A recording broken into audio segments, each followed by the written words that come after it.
আসসালামু আলাইকুম। কেমন আছেন আপনারা? আশা করি সবাই ভালো আছেন। তো আমি বেশি ভালো না, মনটা অনেক খারাপ, ভীষণ খারাপ। যদি কেউ নিজের ফ্যামিলির কাছ থেকে কষ্ট পায়, তো তার থেকে বেশি কষ্ট আর কি হতে পারে বলেন? কিভাবে মানুষ ভালো থাকতে পারে? তো মা বলেন, ভাই বলেন,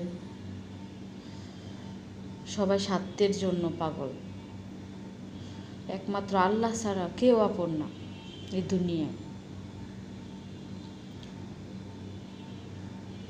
যাক, আমার কষ্ট একমাত্র আল্লাহই বুঝবে। তো আল্লাহর কাছেই বলি, আল্লাহ যদি কষ্ট আমার মৃত্যুর আগ পর্যন্ত দিয়ে থাকে, তাও আল্লাহর কাছে শুকরিয়া যে কষ্টে খাটাই।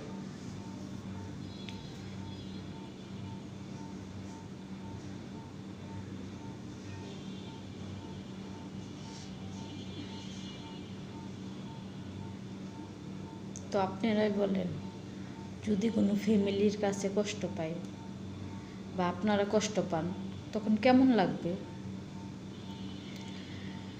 এদারিং এত কিছু করার পরেও তাদের কোনো মূল্যায়ন পায় না।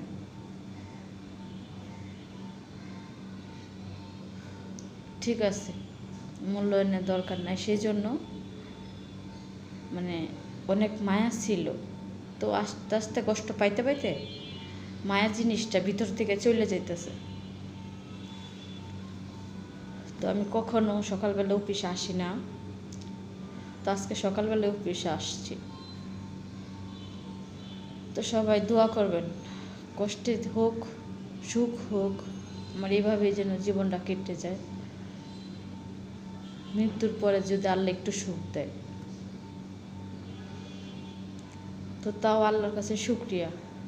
আল্লাহ যেভাবে রাখছে ভালো রাখছে, আলহামদুলিল্লাহ। তো চাই এভাবেই থাকি।